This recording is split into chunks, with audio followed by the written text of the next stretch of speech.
Hello, everyone. This question came up.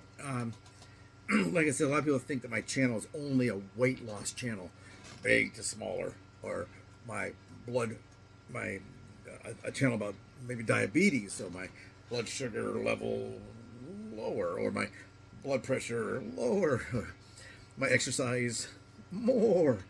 But it's not an exercise channel. It's not a fitness channel. It's not a um, diet channel. It's a channel about healthy living, about healthy journey. Not necessarily healthy living, even a healthy journey. A journey we do to better our health, to improve our health. Yeah, from the top of our head to the bottom of our feet, like I said, I do have a bottom of the foot problem. Maybe I have a head problem too. Maybe, I've got an empty head, coconuts, I don't know. Don't forget to subscribe, like, share, and if you can make comments too, that'd be great. Put some comments in the comment section. That would really help me out as well. They said that my two things that are kind of low on my channel was my subscription percentage, the percentage of those who view and are not subscribed versus those that view and are subscribed. That's kind of low. You want that number to be big, the percentage to be large. The other thing was my comments are low. I never really asked for comments. I didn't know that they were that important. I thought the most important thing was with YouTube would be just view it, how much of it's being viewed, because they want to put ads throughout the video they make. So they want to know, is someone viewing the video, and how long are they watching the video? If it's a 3-minute video, are they watching it for 20 seconds? You can have a view with lots and lots of views, but the view hours are really low because they want people to watch the video, watch it for quite a bit of time, and also to subscribe. That way they can send other things to those subscribers. And the things they send they're not spamming you. It will be on your YouTube channel itself. So if you go to your YouTube channel, it might say to me, "Hey, David, we suggest that you join this channel, that you start watching these videos." They suggested that, and that you may like this channel. There's a channel out there about low carb cooking. You may like it, and where do those come from? Why am I not getting one on race horses in Monaco? Because I don't express an interest in that. My interest that I seem to follow or watch videos of are things like low carb cooking. So it's all important. So if you could please subscribe, like, share, and comment. That'd be great. But this video is about pet rescue. Maybe we'll call it something like is adopting pets sad? Or do you get sad from adopting? I don't know. Something like that. But someone's asked about adopting pets. Here's one pet that we adopted. His name is Scratchy Cat, and a girl painted him, and it became the winner of the contest. He won the contest, and then one of the contests we won was a shirt or some money towards purchasing shirts or whatever of our cat, and then he would be featured at the Pasadena Humane Society, and you could also have this shirt.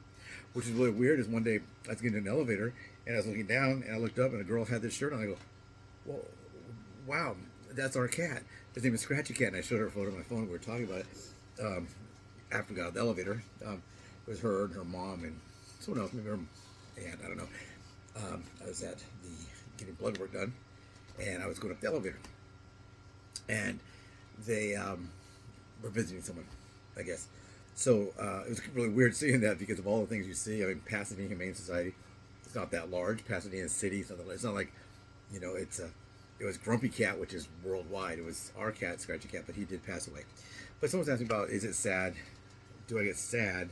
Don't put that. Do I get sad from pet rescue? Does pet rescue make me sad? So I don't know.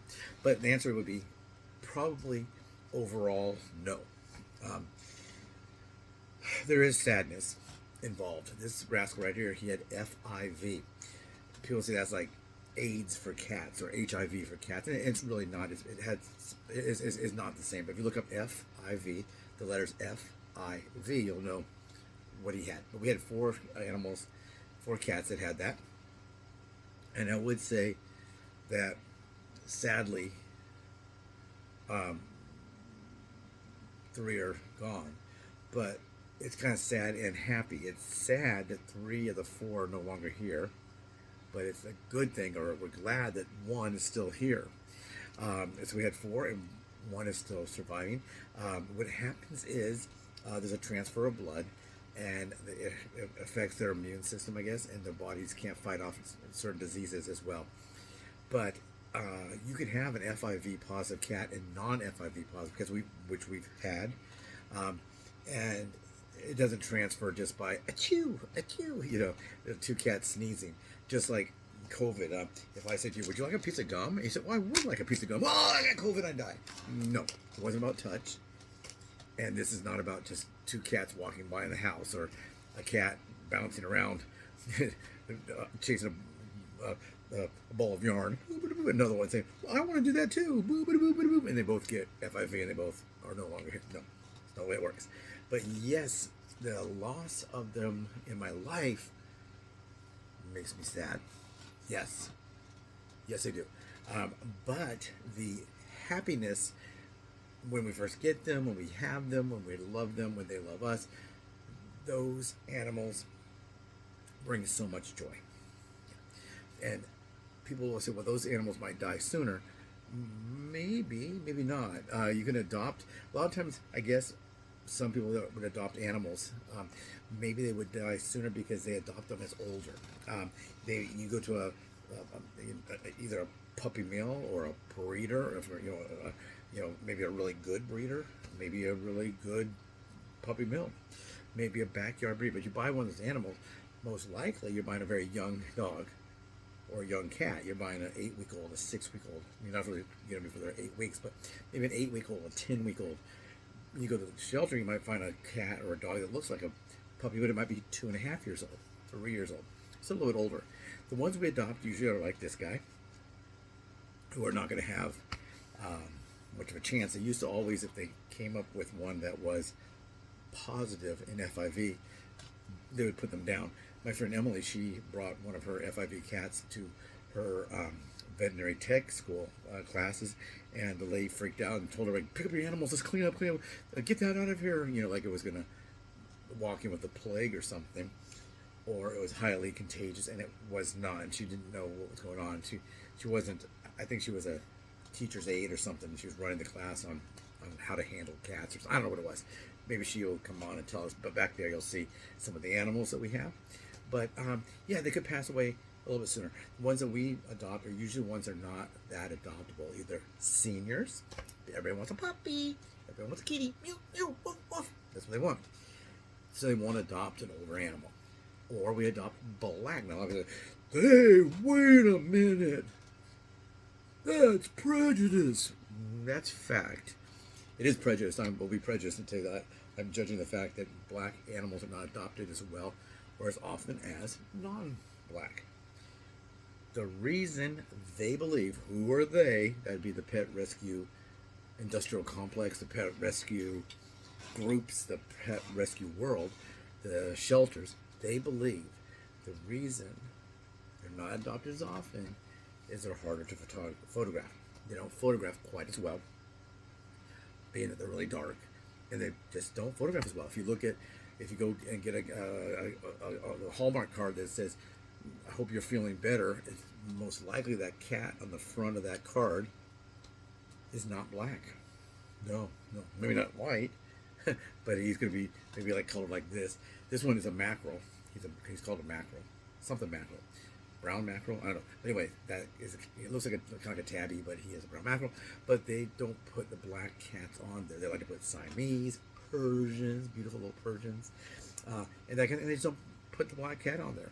Black dog, same thing. They don't photograph as well. That's why they think they're not adopted as often. So let's go with that. So older animals. This guy he was a senior. Animals with a medical condition. He had a medical condition. The black animals, we adopted a black animal. If you go back that way, you'll see Ellen. You'll see Ellen. She had a big growth on her side. We thought it was cancer. She did have cancer on her tum-tum, but then later she had a big growth on her neck. Luckily, it was not cancer, just a big cyst or big growth, and she had to cut off. You'll see her lapping up. Maybe I'll put the Healthy Pet playlist in this in the comment section here. But you'll see Ellen, the dog, she had to go and get some surgery, and people liked watching her have her little surgery, and really not watching her have her surgery, her aftercare, and drinking water, and eating her, taking her medicine, and all that kind of good stuff. But yeah, so do I get sad? Yeah, when they pass away, of course I get sad. If the animal came from a shelter, I'll get sad. If it comes from a rescue, I'll get sad. If it came from a pet store, I get sad. Because I love the animals, but I don't have any from a pet store. That little black dog, if you go back that way, you'll see her. My friend called her Snowflake. A little black Pomeranian I found. Had her 3 days, and she died, and boy, I felt like I was going to cry. Yeah, so that was also so sudden. It was like I knew she was sick.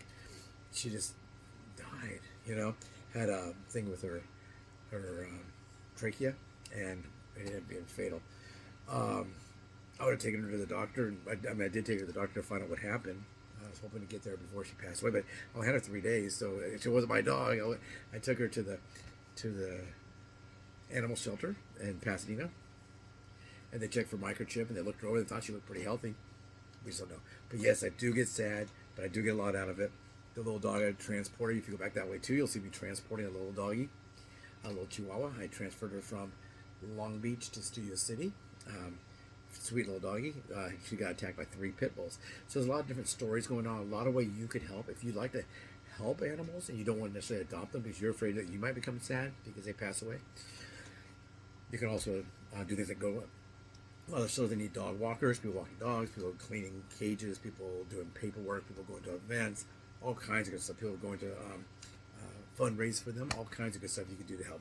But anyway, yeah, I do get sad sometimes, but I also get happy much more often. And I also, like when I see his little face, I still get sad. I have happy memories and I have sadness as well. Take care, everyone. Have a great day.